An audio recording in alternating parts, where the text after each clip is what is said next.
Deus, obrigado por cada um daqueles que serviram, ajudaram aqui entregando os envelopes. Obrigado por você que se moveu em fé e vai plantar uma semente poderosa aí e colocar sua cartinha, seu pedido de oração, crendo que Deus pode fazer algo extraordinário. Temos ouvido os testemunhos muito fortes desse projeto e cremos que não será diferente desse ano. Esse ano, graça e paz, amém? Graça e paz da parte de Jesus Cristo, amém? Vamos abrir a nossa Bíblia. Quero louvar a Deus, você que está aqui. Esse é o terceiro culto deste domingo.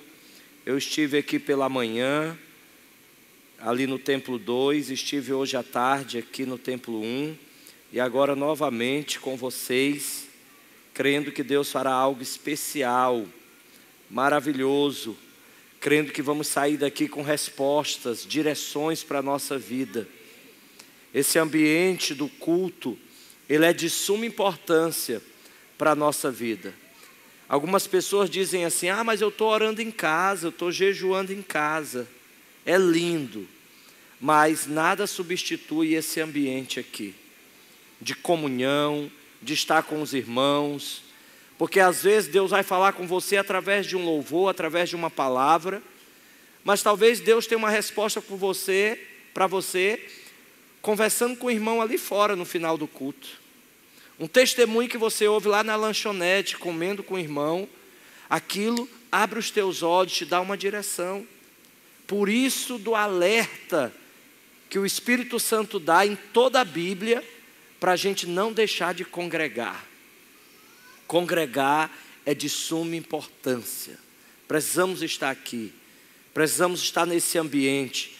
Nós estamos expostos à palavra nesse ambiente, estamos expostos a Deus nesse ambiente. E toda vez que a gente se expõe a Deus, Ele toca a nossa vida, algo novo acontece. Toda vez que a gente se expõe, quando você saiu de casa e entrou nesse culto, você está se expondo, dizendo: Deus, eu estou aqui, eu estou desarmado, o Senhor pode fazer algo poderoso hoje na minha vida, no meu casamento, na minha família, amém? Então olha a importância de estar aqui, olha a importância desse culto. Mateus capítulo 4, a partir do versículo 1, Mateus 4, a partir do verso 1, a luzinha aqui tá verde, né? Tá azul, não tem nada não, a luzinha azul? Pode ser a luzinha azul? Tá ok? Tá bom, ótimo.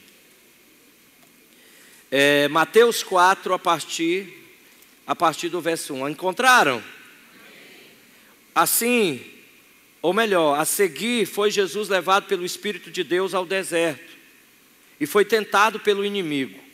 Depois de ter jejuado 40 dias, depois de ter jejuado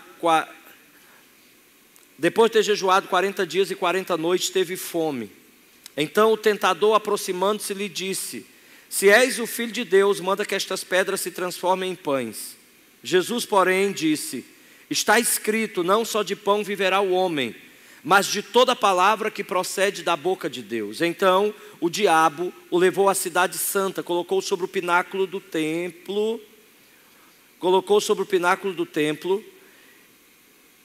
e disse: se és o Filho de Deus, atira-te abaixo, porque está escrito, aos seus anjos ordenará a teu respeito para que te guardem. Eles te susterão nas suas mãos para não tropeçarem em alguma pedra. Jesus respondeu: também está escrito, não tentarás o Senhor teu Deus.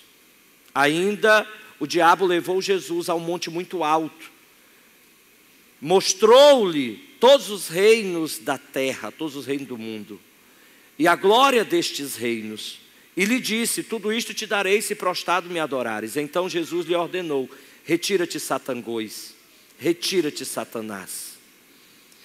Porque está escrito, ao Senhor teu Deus adorarás e só a Ele darás culto. Com isto o diabo deixou, e eis que vieram os anjos e o serviram. Diga: os anjos vieram e o serviram. O tema da minha mensagem hoje é vitorioso. Diga: vitorioso.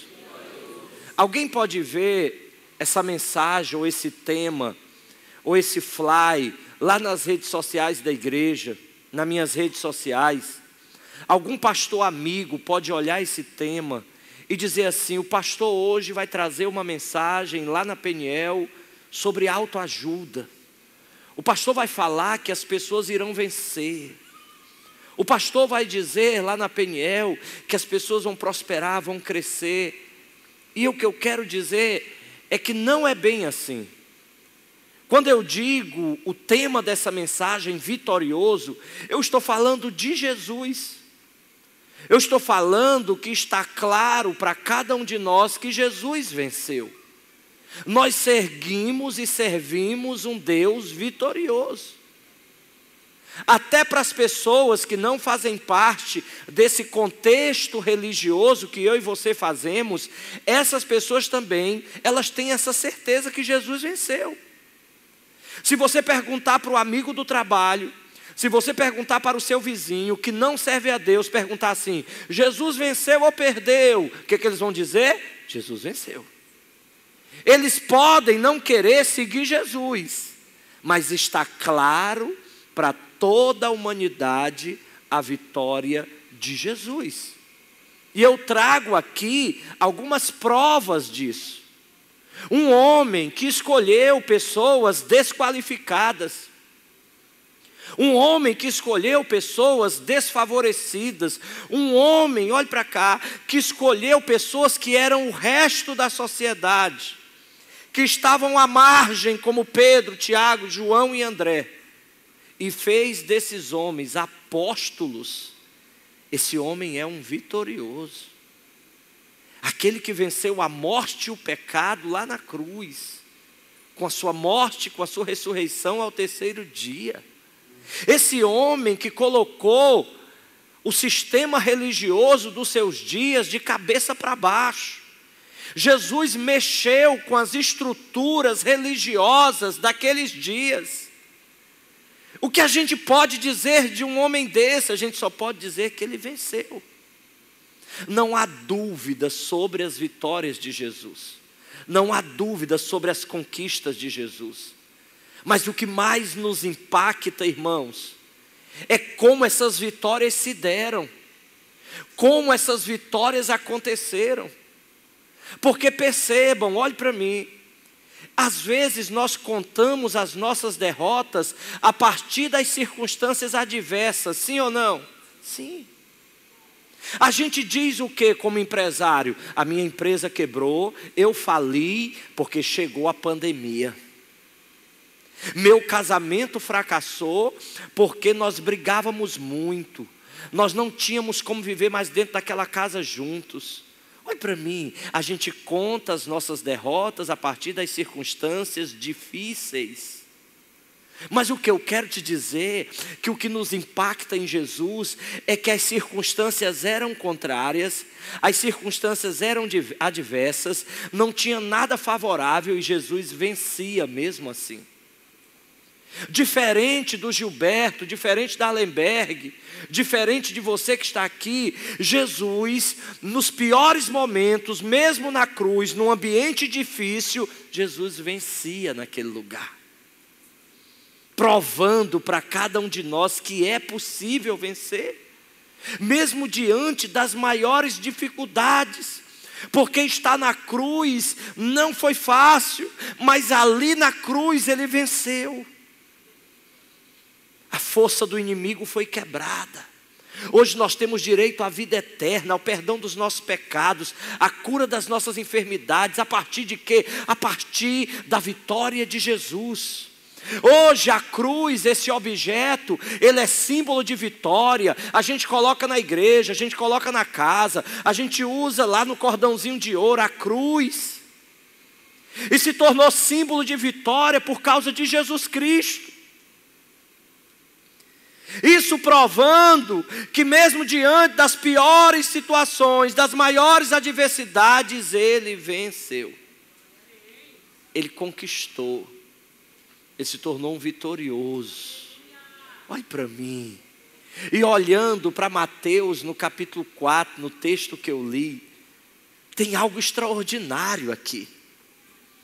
Nós estamos diante de um homem que venceu, e ele venceu em Mateus no capítulo 4, sem usar nenhum recurso sobrenatural. Ao contrário do que alguns pensam, quem venceu lá no Monte da Tentação, quem passou por aquela provação, não foi apenas o Jesus Deus, porque ele era Deus, mas foi o Jesus homem que venceu.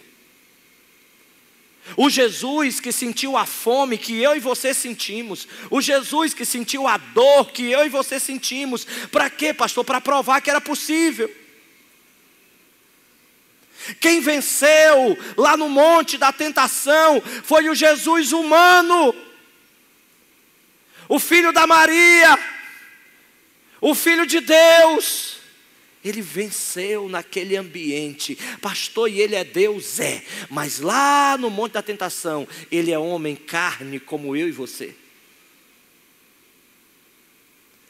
E isso nos impacta. Porque Jesus não usou de nenhum instrumento. Jesus não usou de nenhum recurso sobrenatural. Me mostra na Bíblia Jesus dizendo assim, que haja isso, que apareça isso. Que agora venha uma bola de fogo, que agora isso aconteça. Ei, olhe para cá. Os recursos que Jesus usou para vencer o inimigo no Monte da Tentação são os mesmos recursos que estão à minha e à sua disposição hoje. Sério, pastor, sério. Porque Jesus, olhe para cá, ele não quer ser um herói inalcançável. Jesus venceu para provar para o Gilberto e para você que entrou aqui nessa noite que é possível vencer o pecado, é possível vencer as suas dores, é possível vencer essa crise na sua vida. As mesmas, olhe para cá, as mesmas armas que ele usou lá no Monte da Tentação são as mesmas que estão à nossa disposição hoje. Como Jesus venceu lá? O que ele fez de tão extraordinário? Ele apenas obedeceu, decidiu sacrificar a sua vida e se voltou para a palavra de Deus. Está à nossa disposição, sim ou não? Obedecer está à nossa disposição hoje? Sacrificar a nossa vontade está à nossa disposição hoje? As escrituras estão à nossa disposição hoje? Sim. Jesus não usou de nada extraordinário. Jesus usou de recursos que eu e você temos à nossa disposição. Para quê, pastor? Para provar que é possível vencer hoje. É só olhar para a palavra. A Bíblia diz que a Abigail, a mulher do Nabal, ela parou uma guerra. O Davi vinha para matar todos da casa dela. E aquela mulher, sem usar nenhum recurso sobrenatural, ela venceu o Davi. Como ela venceu Davi? Que recursos sobrenaturais, que milagre aconteceram ali? Nenhum. Ela venceu Davi, ela acalmou aquela guerra, ela acalmou o coração daquele homem a partir da sua generosidade e sabedoria. Ela encheu o carro de mantimentos e ela usou as palavras certas para acalmar o coração do homem de Deus. Você está aqui? Talvez o que está precisando na sua casa não é mais oração. Talvez para consertar o seu casamento é você ter sabedoria a usar as palavras, a falar as verdades na sua casa. O que está faltando em alguns casamentos é domínio próprio, é ser menos explosivo, coisas que já estão na nossa vida, não é sobrenatural, não é fogo, não é poder, são depósitos que o Espírito já fez na nossa história, cabe a nós usarmos isso. Pastor, eu quero resolver uma crise, use a sabedoria da Abigail, trabalhe com generosidade. O que Jesus fez naquele dia não foi milagre no Monte da Tentação. Ele apenas se voltou para a palavra, para as escrituras. No verso 3, o inimigo diz assim, ele diz, se tu és o Filho de Deus, manda que essas pedras se transformem em pães. No verso 4, ele diz como, irmãos? Ele diz, não só de pão viverá o homem, mas de toda palavra que procede da boca de Deus. Aí você diz assim, Jesus teve essa sacada na hora. Aí você diz assim, Jesus, na hora ele lançou aquele texto. Olhe para mim, Quando Jesus diz que não só de pão viverá o homem, mas de toda palavra que procede da boca de Deus, Jesus está lembrando da Torá. Jesus está lembrando de Deuteronômio, capítulo 8, versículo 3. Aquilo Jesus não inventou da cabeça dele. Não tem milagre no monte da tentação. Tem um homem voltado para as Escrituras. Deuteronômio capítulo 8, versículo 3, ele te humilhou, te deixou ter fome e te sustentou com o maná, que tu não conhecias, nem teus pais o conheciam, para te dar a entender que não só de pão viverá o homem, mas de toda palavra que procede da boca de Deus. Isso está lá no Antigo Testamento, ele só fez se lembrar do que ele tinha lido. O que é isso? É milagre? É o Jesus homem, lá no monte da tentação, se voltando para as Escrituras. O caminho mais seguro nesses dias, de tanto autoajuda nas redes sociais, de tantas palavras de efeito nas redes sociais, os lugares mais seguros, ei, olha para cá, é onde estão se explanando as Escrituras, é onde está se falando da Bíblia, é onde está se falando da palavra de Deus, porque essas palavras de você vai ser isso, você vai ser poderoso, a sua versão é não sei o quê, e tudo isso vai passar, mas aquilo que é palavra de Deus vai permanecer para sempre. Se volte para as Escrituras, se volte para a palavra, se volte para aquilo que Deus está construindo, porque isso é um terreno sólido. Já foi o tempo de um pastor chegar e só abrir a Bíblia e dizer: Espírito Santo, fala comigo. O Espírito Santo vai nos lembrar do que nós estudamos. Aí a pessoa faz uma oração zona grande, aperreada, porque não estudou, não leu Bíblia. Aí abre o texto: ei, desde ontem que o Espírito Santo está falando comigo nessa mensagem. Desde a hora que eu me sentei lá em casa, desde a hora que eu gastei tempo, desde a hora que eu comecei a orar, desde a hora que eu comecei a ler Bíblia, desde a hora que eu comecei a estudar. O que nós precisamos nesse dia é nos voltar para a palavra. Não há mágica para vencer o inimigo. É a palavra. Jesus naquele dia, mesmo faminto, ei, ele colocou a sua carne debaixo da palavra. Diga: debaixo da palavra. Porque transformar pedras em pães, olhe para mim, era não só acabar com a fome, mas possivelmente acabar com toda aquela tentação. Sim ou não? Se eu transformo pedras em pães, eu tenho que comer e o diabo me deixa, porque ele venceu. Olhe para mim. Cuidado ao resolver alguns problemas do seu jeito. Cuidado ao resolver alguns problemas transformando pedras em pães. Vai até dar certo no primeiro momento, mas você vai comprometer o seu futuro, vai comprometer as promessas, vai comprometer o projeto, vai comprometer a missão. Foi isso que Jesus não quis fazer naquele dia. Ele ia matar a sua fome, ele ia resolver uma questão, e o futuro dele? E a missão dele? Olhe para mim, eu não posso sair daqui transformando pedras em pães. Você entende a linguagem que eu estou usando? Eu não posso sair daqui resolvendo as coisas do meu jeito, porque senão eu vou comprometer o futuro do Caleb, vou comprometer o futuro do Pedrian, vou comprometer o futuro da Allenberg, desse bebê que está na barriga dela. Diga: tá não. Toda vez que você resolve do seu jeito, toda vez que você transforma pedras em pães, dá certo no primeiro momento. Ei, você sacia a sua fome, você mata o seu desejo imediato, mas você compromete a sua história, a história do seu casamento, a história da sua família. Cuidado ao resolver os seus problemas de maneira imediata. Cuidado em resolver os seus desejos. Meu Deus, eu não queria fazer isso, perdi minha família. Não é assim que a gente ouve? Eu não queria fazer isso, perdi meu casamento. Por quê? Porque está transformando pedra em pão. E pode dar certo, mas você compromete todo o projeto. Você compromete todo o futuro.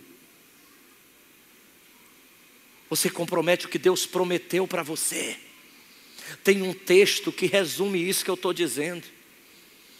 Você vai ler em casa Números capítulo 20, diga Números capítulo 20. Deus diz, pastor Casuel, Deus diz assim para o Moisés: fala a rocha e tu vai ter água. Disse ou não disse? Mas o Moisés feriu a rocha.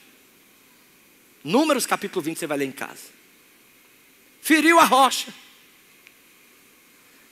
Aí você pode dizer: pastor, mas teve água. Teve ou não teve? Teve água boa. A água está saindo dali, o povo está bebendo, está tudo resolvido.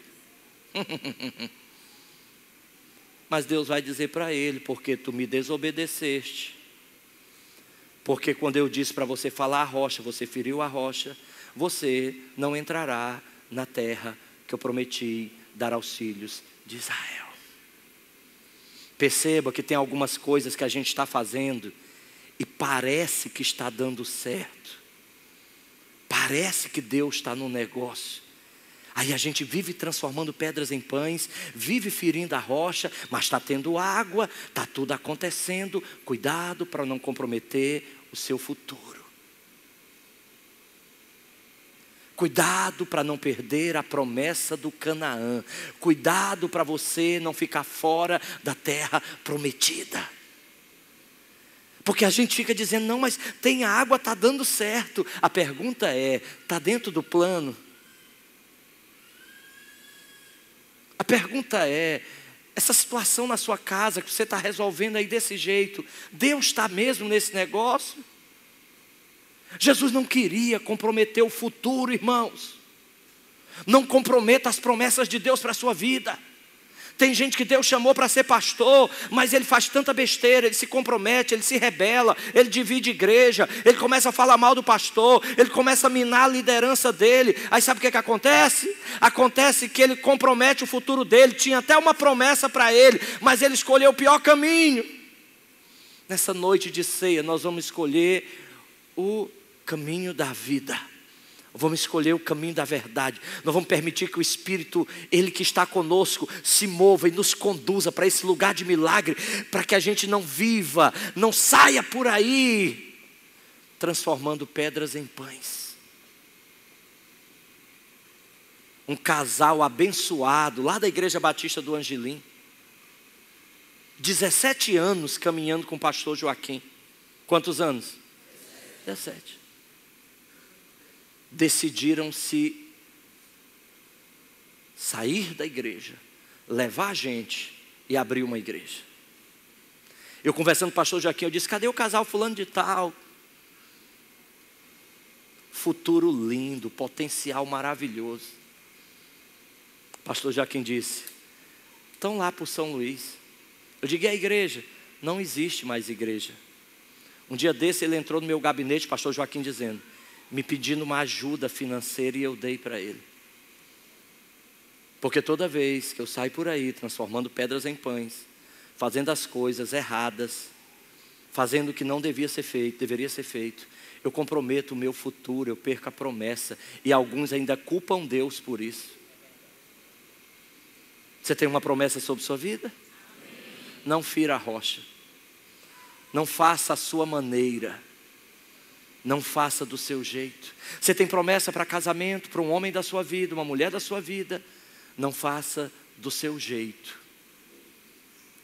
Espere em Deus, não fira a rocha, não transforme pedras em pães, senão você compromete sua história. Quantas pessoas de um futuro brilhante que hoje estão na bancarrota, estão na miséria, na ruína. Por quê? Porque escolheram o seu próprio caminho. Caminho distante da vontade de Deus. Transformar pedras em pães é dar lugar ao imediatismo. Transformar pedras em pães é não crer naquele que cuida, naquele que provê, naquele que me conduz. Quem levou Jesus para o deserto, igreja? Quem levou Jesus para o deserto? O Espírito Santo. Foi ou não foi? Foi ele ou não foi que levou? Foi. Jesus entendeu, se ele me trouxe para esse ambiente, ele vai cuidar de mim dentro desse ambiente. Foi Deus que incentivou você a abrir a empresa? Foi o Espírito Santo que te conduziu para aquela realidade? Ele te sustenta dentro daquela realidade. Pare de querer dar o seu jeito. Pare de querer arrumar comida à sua maneira. Ele cuida de você enquanto você dorme. É Ele que provê. O nome dele é Jeová Jirê. É o Deus da provisão. É Ele que te cura. É Ele que sara as tuas feridas. Não permita que nada tire você desse ambiente. Permita que o Espírito conduza você. Jesus entendeu isso. É Ele que me conduz, então vou esperar nele. Eu não vou transformar pedras em pães.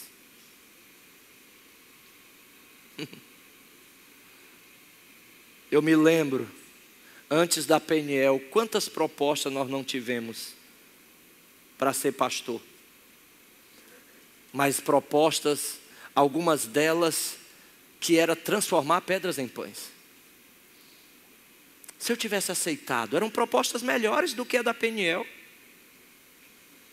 Eu tinha proposta para ir para outra cidade, ganhar salário, ganhar plano de saúde, ganhar isso, ganhar aquilo e aquilo outro. E eu ia perder vocês, ó. Eu nem ia estar aqui com vocês hoje. Essa igreja linda, maravilhosa, abençoada. Naquele momento eu ia suprir uma necessidade, mas eu ia comprometer o meu futuro, as promessas de Deus sobre minha vida. Eu e Allenberg dissemos não, nós vamos esperar em Deus, é o Espírito Santo. Se Ele tem uma palavra para a minha vida, se Ele tem um chamado para a minha vida, Ele há de cumprir esse chamado. Se Ele tem uma promessa para a minha história, assim na sua história, assim na sua vida. Se Deus tem um plano para a sua casa, seu casamento, e Ele tem, é Ele que vai fazer com que isso aflore, é Ele que vai fazer com que isso aconteça. Espere nele. Amém.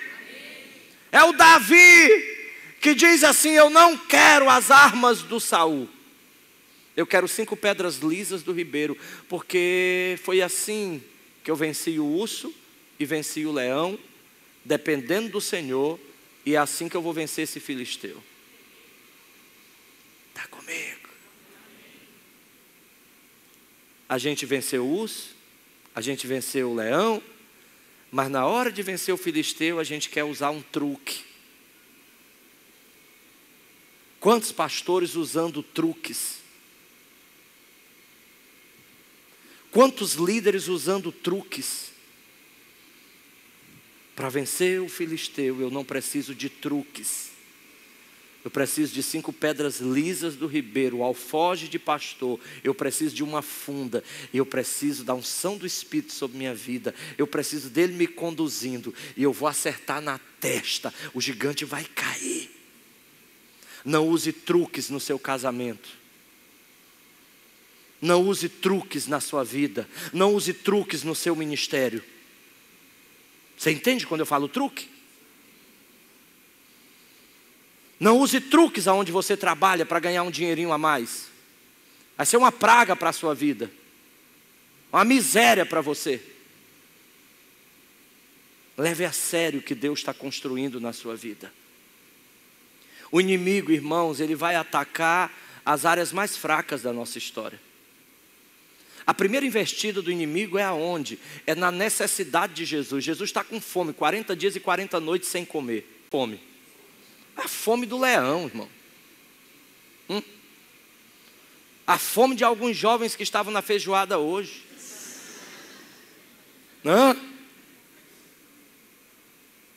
Ele foi na fraqueza.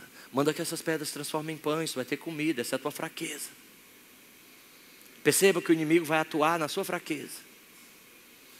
E o que fazer nesse dia? Dizer um não retumbante, um não firme. Jesus disse não só de pão vive o homem. Sabe qual é o problema? É que os nossos nãos, eles às vezes não são dados com firmeza, e a gente às vezes cede, cai. Por quê?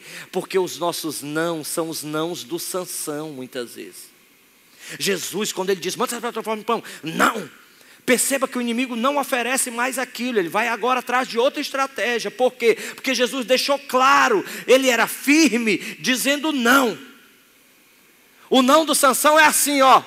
A Dalila está dizendo para ele, me conta o segredo. Ele, não, contar não. Todo molenga. Aí a Dalila dizendo, me conta. E ela correndo atrás dele dentro de casa, me conta, me conta. Ele, não vou contar não. É assim que a gente resolve? É um não de vergonha que a gente dá. Cedeu ou não cedeu o Sansão? Cedeu. Por quê? Porque o Sansão não levou a sério a investida de Satanás. Jesus entende que o que está acontecendo no Monte da Tentação é muito sério. Decide o futuro dele. Se Jesus, olha para cá, se Jesus arrega ali, se Jesus perde no Monte da Tentação, nós não estaríamos aqui. Ei, olhe para mim. Qual é o segredo de um vencedor? Um dos segredos do vencedor é que ele leva a sério algumas investidas de Satanás. No dia que começaram as brigas entre os pastores do Abraão com os pastores do Ló, o que o Abraão disse? O Abraão disse, você não pode mais caminhar comigo. Segue a tua vida, escolhe um lado que eu escolho outro lado. Às vezes nós não levamos a sério. Alguém entra na sua casa, entra na sua vida, descobre a sua história, seus segredos, fala mal de você. Aí o que você faz? Você bota de novo a pessoa dentro de casa. Porque você não entende a seriedade das coisas. O Abraão, no dia que começou a briguinha, o mastigado entre os pastores do Ló e os pastores dele, sabe o que foi que ele disse? Ele disse, Ló, não tem como nós caminharmos mais juntos. Porque tem algumas coisas, irmãos, olhe para cá, que nós precisamos repudiar. Sejam inadmissíveis essas coisas na nossa vida. Dizer não. O Davi entendeu a seriedade do erro dele com a Batseba. No dia que ele errou com a Batseba, ele não ficou brincando. Ele colocou o rosto no pó, ele colocou os joelhos no chão, ele fez sacrifício, ele jejuou, ele chorou, até Deus perdoá-lo, porque o que ele fez foi muito sério. O problema é que nós não temos a dimensão dos nossos erros, das investidas do inimigo. Ó, pastor, minha mulher está com raiva. Só porque, pastor, eu estou curtindo umas fotos de umas amigas minhas do trabalho. Irmão, tira o só. Isso não é só não, irmão. Isso é muito sério.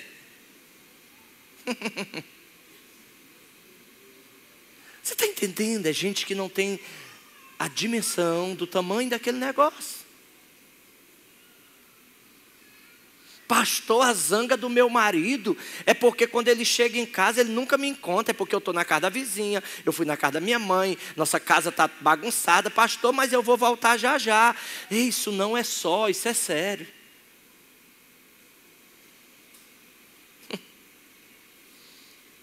É o Bill Clinton dizendo que não adulterou com a Mônica Lewinsky.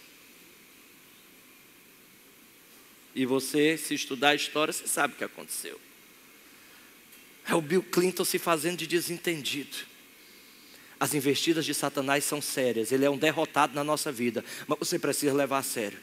Se tem algo que você está percebendo que vai roubar sua vida, vai roubar sua família. Se tem algo que você está percebendo que vai roubar seu coração, vai roubar você da presença de Deus. Olha para cá, acaba com isso, joga fora. Leva isso a sério, rompe com isso. Diga não, vou transformar pedras em pães. Eu abandono esse pecado, eu não quero mais. Diga isso.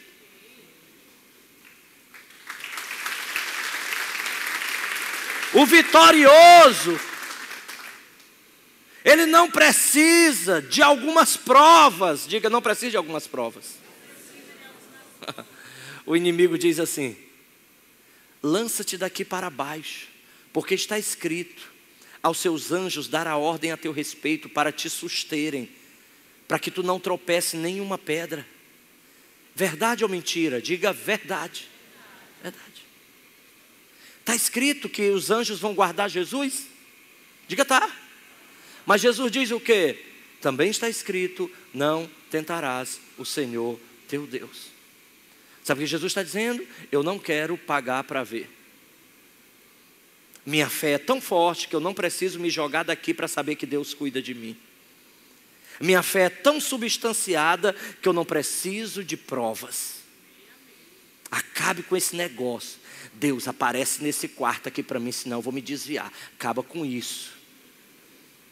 Mateus capítulo 1, você vai ler em casa. Ele é Deus Emanuel, Ele mora dentro de nós, Ele já está conosco. Mateus capítulo 18, versículo 20, aonde tiver 2 ou 3 reunidos no seu nome, ali eu estarei. Nós não precisamos que Ele apareça fisicamente, nós só precisamos crer. O vitorioso, ele não precisa de algumas provas, ele já tem essa realidade firmada dentro dele através da palavra.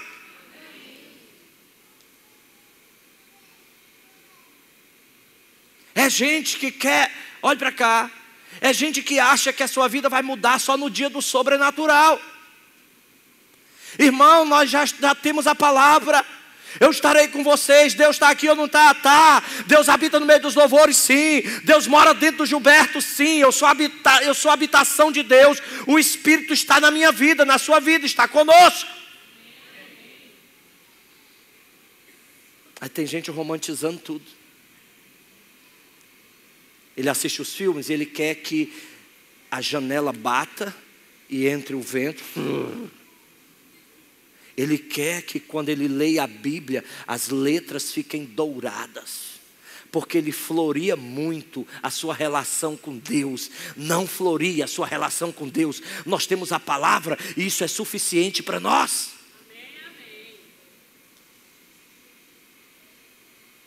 Aí tem gente frustrada. Creia na palavra. Tem algumas provas que eu não preciso ter. Aí tem gente dizendo, eu vi no Fantástico, pastor. Meu Deus, acharam o lugar por onde Jesus passou. Irmão, a Bíblia já disse. Fantástico pode dizer, que pode arrepiar, que não muda nada na minha fé. Meu Deus, e a terra, eu fico assim olhando quando alguém... A terra tem bilhões, trilhões de anos. Irmãos, olha para cá, não sou eu que digo, tem cientistas que fazem parte de uma teoria da terra jovem.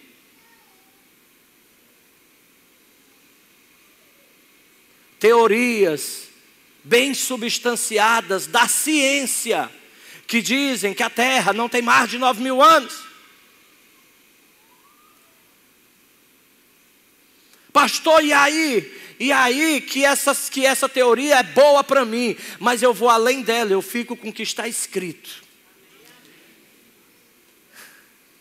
Deus disse, haja luz e houve luz. Deus criou tudo. E no 7º dia descansou. Não porque precisasse descansar, mas ele para contemplar tudo que ele tinha feito. Deus fez o homem do pó da terra, colocou esse homem no jardim, e esse homem pecou, falhou, e agora foi lançado fora. Ei, é assim que eu creio, essa é a palavra, nós não precisamos de outras provas. Quando o diabo disse, lança-te para baixo, porque os anjos vão te guardar, faz esse teste. Ele disse, eu não quero fazer esse teste. Você está comigo? Tem alguns testes que você não precisa fazer. Você já tem a palavra a seu favor. Você está aqui. Acredite. O objetivo do inimigo nesses dias e nos dias de Jesus é roubar a nossa arma mais poderosa. Versículo 8 e versículo 9. Ele diz assim: eu vou te dar todos os reinos do mundo. Versículo 9. A glória desses reinos, se prostrado me adorares. Tira. O que ele queria de Jesus? O que ele quer do Gilberto? Naquele dia ele queria de Jesus a sua adoração. Mas deixa eu te dizer, pastor, então nos dias de hoje Deus quer a minha adoração. Não necessariamente. A adoração no caso de Jesus era a arma mais poderosa que ele tinha. Ele quer a nossa adoração, mas tecnicamente ele quer a arma mais forte que nós temos. No caso de Jesus, naquele momento era a adoração. No caso do Abraão, qual era a arma mais poderosa? A fé. No caso do Davi, qual era a arma mais poderosa? A adoração. Então sempre o diabo vai querer nos desarmar, tirar de nós a arma que nós temos como mais forte no nosso arsenal. Jesus disse o quê? Não, Só ao Senhor vou adorar e só a Ele vou dar culto. Jesus não negociou a sua arma mais poderosa. Nós queremos vencer? Não deixe Ele desarmar. Cada um de nós aqui temos uma arma. E uma arma de excelência. Talvez você nunca pregou aqui em cima, mas quando você ora, o céu desce na sua casa. Você é uma mulher de intercessão, um homem de intercessão. Essa é a sua melhor arma, não deixe o inimigo roubar isso. Talvez você é uma pessoa tão generosa, e você foi enganado, as pessoas passaram a perna em você, você diz assim, nunca mais eu vou ajudar alguém. É o inimigo roubando a sua arma mais poderosa, que é a sua generosidade. Talvez você entrou aqui e você tem como arma a sua fidelidade a Deus, às pessoas, ao seu marido, à sua esposa. Mas você foi enganado por alguém, você foi traído e você diz o quê? Eu não vou ser mais fiel. Sabe o que é isso? O inimigo roubando a sua melhor arma. Deus te trouxe aqui nesses dias, nessa noite, para dizer para você, não permita que Ele tire o que de melhor você tem dentro do seu coração. Essa é a sua melhor arma. Tem gente aqui que é fera, cuida bem das crianças, está lá no Peniel Kids, está no Boá, aí aconteceu uma situação, entristeceu o coração, sabe o que diz? Eu não vou mais servir, eu não vou mais cuidar, eu quero ficar na minha na igreja. É o inimigo roubando a arma mais preciosa que você tem, que é a arma do serviço. Jesus não negociou a sua grande arma. A pergunta é, qual a sua arma? O que você tem de melhor? Qual a sua grande qualidade? Eu sei qual a minha grande qualidade. E aconteça o que acontecer, eu não negociarei a minha grande arma. Não deixe Ele desarmar você. Você sabe o que você tem de melhor na sua vida. Não permita que isso seja arrancado do seu coração por alguma decepção ou frustração. Fique de pé comigo. Eu quero orar com você.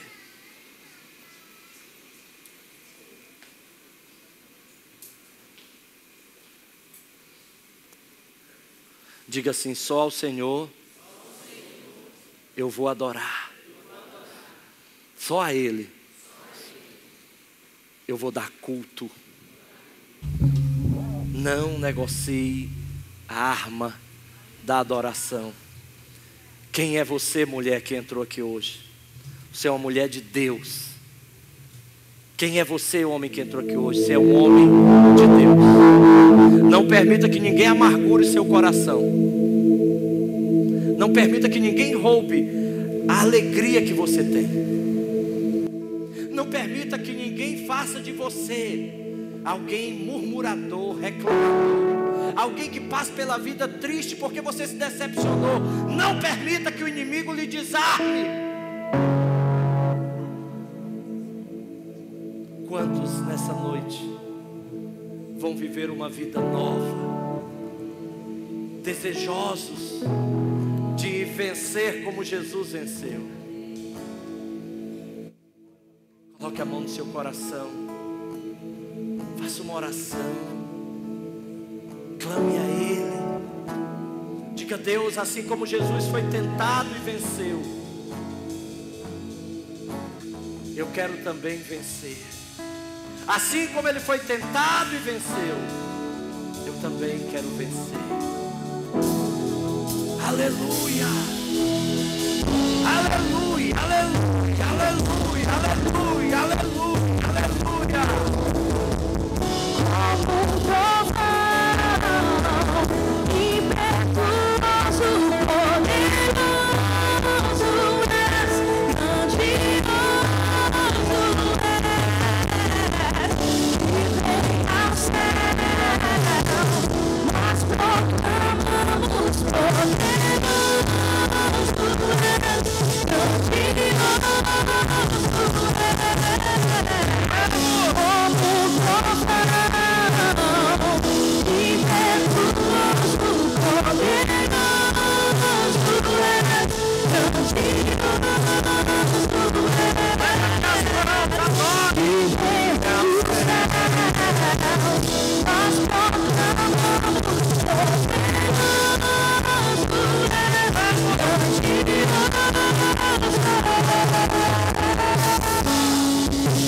mantenha, não negocie sua posição. Deus há de honrar você, Deus há de cuidar de você.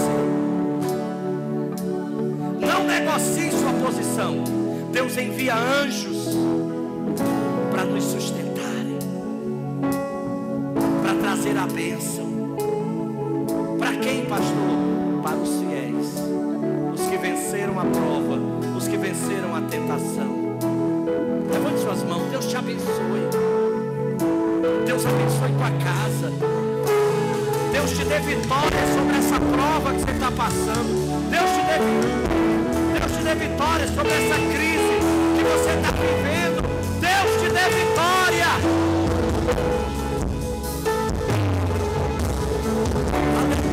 Aleluia, aleluia. Baixa suas mãos. Uma nova estação está vindo sobre nós. Um novo tempo sobre nós. Ei, imagine o monte da tentação, aquela guerra de atmosfera, Jesus e o inimigo ali, ó. Mas chega um momento que o inimigo vai embora e os anjos vêm. Imagine agora aquela atmosfera do monte, Jesus e os anjos naquele lugar. Uma nova estação, um novo tempo naquele lugar da prova. Nós não precisamos mudar de geografia, nós só precisamos vencer os desafios. E Deus vai mudar a atmosfera, Deus vai mudar as estações, Deus vai mudar os ambientes. O mesmo monte da tentação, o mesmo monte da fome, o mesmo monte da dor, foi o monte do cuidado, foi o monte da provisão. Porque quando os anjos vêm, eles trazem provisão para Jesus. O que o Senhor está querendo dizer? Essa mesma casa hoje onde você mora, que é cheia de contenda, de guerra, essa mesma família complicada que você está fazendo parte, ei, é nesse ambiente que você vai viver milagres. É nesse ambiente que Deus vai mudar a sua sorte. É nesse ambiente que vai vir milagres sobre a sua vida. Amém. Nós vamos ceiar. Pai, eu abençoo o pão e o cálice. Abençoa esse suco de uva.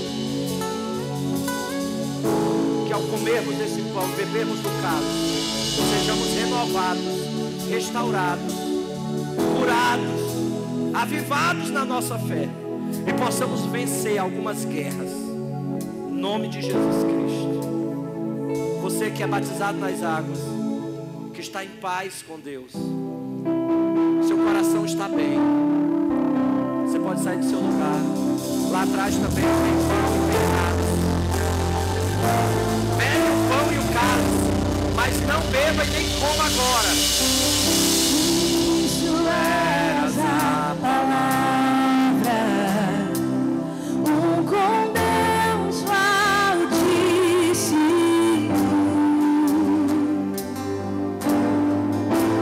o mistério de tua glória, Cristo em ti se revelou.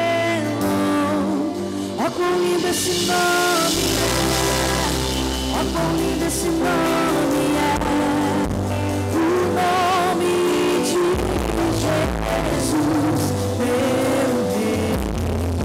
Ó, quão lindo esse nome é, maior que tudo ele é. Ó, quão lindo esse nome é, nome de Jesus.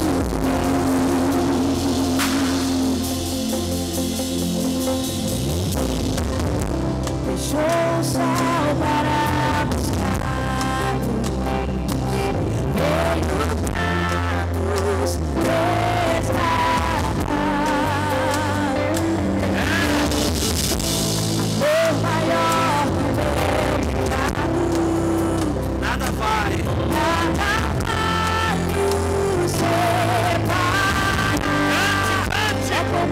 maravilhoso é, oh, quão maravilhoso é o nome de Jesus. Oh, quão maravilhoso é, maior que tudo ele é. Oh, quão maravilhoso é. Pegaram o pão e o cálice. Faça assim. Ei, a Bíblia diz, o Espírito deixou registrado: examine-se, pois, o homem a si mesmo,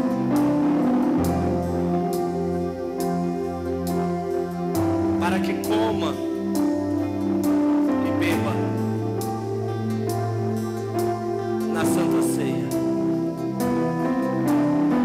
A ceia, mais baixinho um pouquinho, a ceia é esse momento de olharmos para dentro de nós, olharmos para a nossa vida, tirarmos os olhos dos outros e olharmos para a nossa história, olharmos para a nossa vida e ver se há algum caminho mau, ver se há algo que desagrada a Deus. A palavra diz: examine-se, pois, o homem a si mesmo, e assim coma do pão e beba o cálice. Pois quem come e bebe sem discernir o corpo, come e bebe juízo para si. Toda vez que eu ceio debaixo de pecado, debaixo de erro, eu atraio frieza para a minha vida. Eu atraio doenças espirituais para a minha vida. A ceia é símbolo de vida, mas é também de morte. Por isso a Bíblia diz: olhem para a vida de vocês. O Espírito está dizendo: verifique o coração de vocês. Não olha para o vizinho, não olha para o amigo, olha para você. Quantos entendem assim? Depois de se examinar, não fique de fora, participe, diz a Bíblia. O Espírito diz: coma e beba. A ceia, irmãos, que nós vamos fazer agora, ela vai trazer renovo para nós. Nós vamos sair daqui com a nossa fé mais forte. Vamos sair daqui renovados. Nós vamos vencer como Jesus venceu. Coma do pão nessa hora e beba do cálice.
Eu gritei forte.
quem está do seu lado, diga para ela: você já venceu.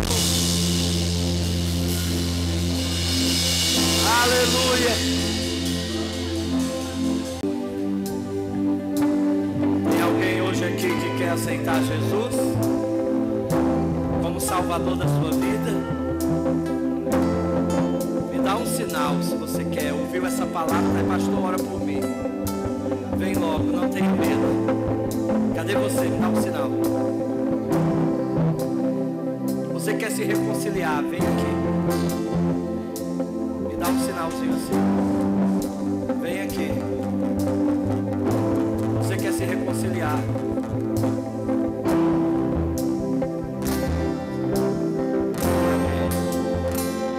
Chama a pastora para orar, liberando você para ter uma semana linda.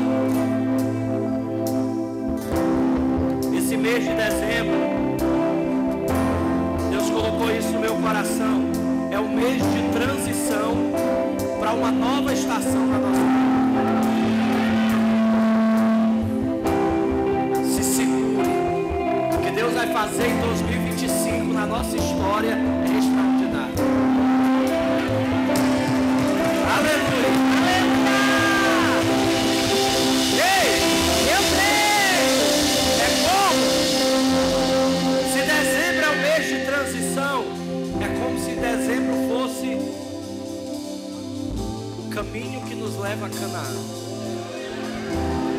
Olha, e ninguém vai ficar pelo caminho, diz o Senhor. Você vai chegar na terra prometida. 2025 é a nossa Canaã. 2025 é o ano da nova estação, do novo tempo. Amém. Eu creio, aleluia. Tem algum vitorioso aí? Amém. O nosso Jesus venceu na cruz e Ele nos dá a vitória. Louvado seja Deus. Vamos orar agradecendo ao Senhor, Paizinho querido, Deus eterno, Deus amado, nós te louvamos pela tua bondade, pelo teu cuidado, pelo sacrifício que o Senhor fez na cruz do Calvário por amor a cada um de nós. Paizinho, te agradecemos ainda pelas vidas, o teu doce Espírito Santo não venceu de estar aqui. Leva-as em paz para as suas casas, debaixo da tua proteção e do teu cuidado. Nos dá uma noite tranquila, Deus, um sono reparador. E eu